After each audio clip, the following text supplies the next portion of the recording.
Hello everyone, it's Dylan from Yugioh Everything, and welcome back to another Yu-Gi-Oh! VRains review. This time we will be going over episode 110 of Yu-Gi-Oh! VRains, the beginning of the Zaizens and Ai 2-on-1 duel. And generally speaking, how did I feel about the episode? Well, I liked it actually quite a lot. I think the Zaizens are two, especially Akira, and Aoi too, two of my favorite characters, honestly, the Zaizens. And Ai, since his change, has been one of the most yearned about characters in the sense of, okay, well, what is his actual motivations here? Like, what is the actual pain that he's feeling? Why all of a sudden the 180? And we pretty much know at this point in this episode kind of looked a lot deeper into that, and we understand why he is doing this, unless there is something a little deeper, or maybe his program was actually infected, which I don't really believe so. I believe this is just his reaction to losing everything, and we saw that on display in this episode. Before the duel begins, he brings Soulburner, he brings Revolver, and he brings Playmaker into the room that he's dueling the Zaizens in, which I thought was an incredible touch. I think you want to have all the characters present for a duel like this. The duel between Go was a little different because it was a speed duel, but for a master duel, for a standing duel, it's best to have an audience, as I said, and that is the perfect touch for a duel like this, because Playmaker and Soulburner and Revolver haven't really interacted with Ai since he went into his human form. They interacted with a duplicate of him, but it wasn't actually the real him. And even in that duplicate interaction, we didn't really see a lot of the scenes between them. We just saw kind of flashy one-liners, and that was it. And we kind of are waiting for the Playmaker and Ai duel and maybe Soulburner and Ai's interaction. So it was really good that they were brought in because they got a chance to actually talk to Ai. And the highlight of this episode was Ai using Judgment Arrows. When he mentioned a Link spell and he mentioned to Pandora about how Pandora doesn't know all of his tricks and that he was going to use a Link magic, I was like, there is no way he is about to use Judgment Arrows. And that is exactly what happens in this episode. The symbol of the war between humans and the Ignis, the ace card of Lightning's deck, the ace card of Bowman's deck, and now Ai has basically inherited that card from the two main antagonists of the previous arc. It was stunning. I did not think it was going to happen. And by Ai using that card, as Soulburner said, he went too far. And as if he hasn't gone too far already by killing off half of the team. But Soulburner, by the way, every time Soulburner says something, he says it so dramatically. Soulburner is the best, man. He says everything so over the top, even on lines that shouldn't be over the top. Like, there was one line where I think he says, which monster is he going to attack after Akira got his monster over the 4,600 attack point. And instead of just saying, which monster is he going to attack, he says, which monster is he going to attack? He says it's so, intense. And, that line does not need to be delivered intensely, but it just is synonymous with Soulburner's character. And, of course, with Kaji Yuki as the voice actor. So, Soulburner, everything he says is just absolutely incredible and so over the top, and I absolutely love it. And Ai basically goes on and says, I've lost everyone. I have absolutely nobody left. At least you guys have your humans left. My race, the Ignis, we all sacrificed ourselves so that you guys could be happy. And for me, a line that hit home, time is standing still for me. Pandora, I think, was the one who said, but I do know this, time always moves forward and the future always is ongoing. And Ai is like, now for me, time has stood still since the Bowman defeat, since I lost my Ignis comrades. And that is exactly how mourning and grieving can feel like. It can feel like you're in almost a black hole. It can feel like you can't move on, especially immediately after you lose a loved one. That basically time is standing still. Anyone who is grieved kind of understands that aspect. And as someone like myself, I've lost, I think, 4 out of my 5, I have 5 grandparents because one remarried, but I've lost 4 out of my 5 grandparents, and 3 of them in the last 10 years. So it hits home. I understand that feeling when you do lose a loved one, when you lose someone that you care about that meant a lot to you. It does feel like time is not moving forward, that there almost is no future. That's, again, a very grim way to look at it, but I understand that completely. And so when he said that, that really hit home. Aoi Zaizens tried to connect with them. So did Akira. And that's why I love the Zaizens, because they're not pig-headed. They're not, okay, you want to destroy humans. I don't even want to know your motivations. I'm going to destroy you. Akira apologizing, bowing his head, but then making the statement look, I have thousands of employees and even more families to protect here at Soul Technologies. I'm an executive. I have to do my job. I'm sorry. I have to fight you. I have to stop you from getting the key. But the fact that he apologized, it even caught Playmaker, Revolver, and Soulburner off guard. That was very noble of him. Akira is just an amazing dude. And Aoi Zaizens, love this girl.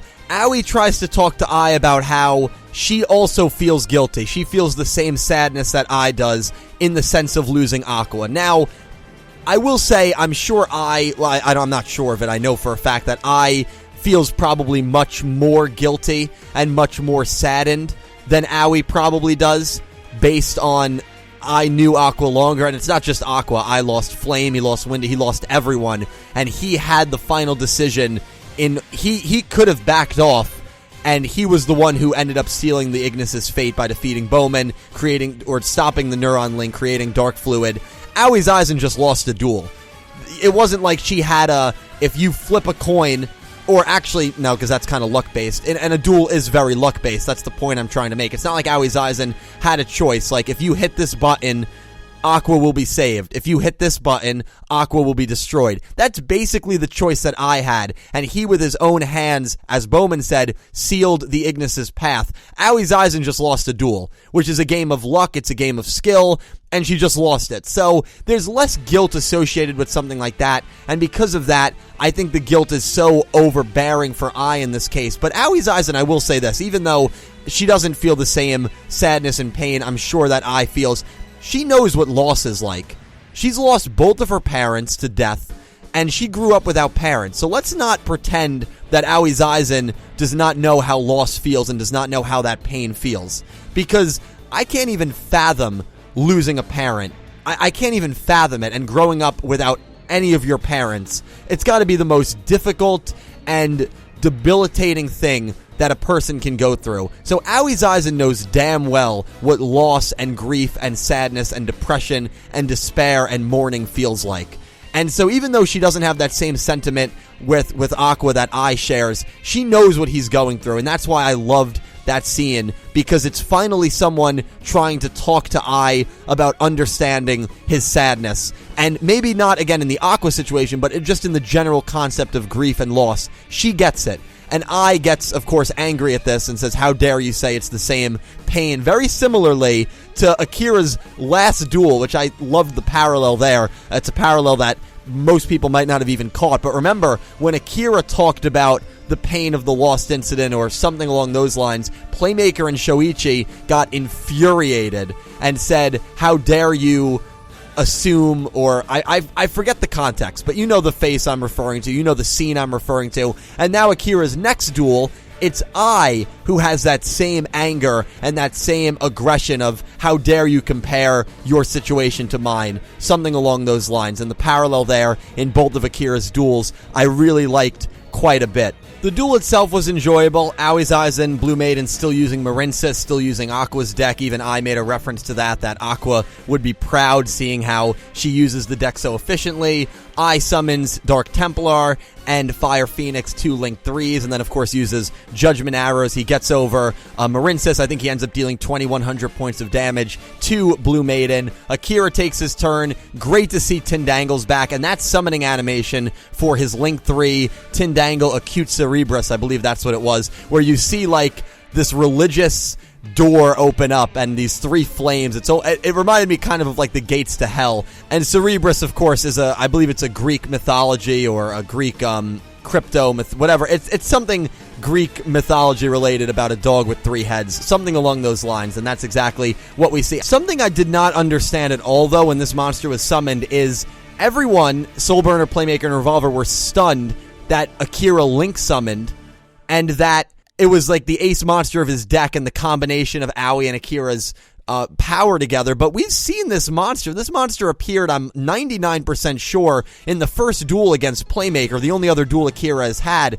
So it was, and of course Soulburner wasn't present for that, but it was still just kind of weirdly worded there, I thought. where they were like acting as if Akira has never Link summoned before, even though Yusaku has literally faced this monster. So that was a little strange. I thought that was kind of a little clunky. But besides that, I thought the episode flowed really well. I thought a lot of it made sense. It was great to hear Ai talk about his grieving, and I think every time that Ai starts to get saddened or overly angry, he kind of laughs it off, right? He tries to laugh and hide the pain.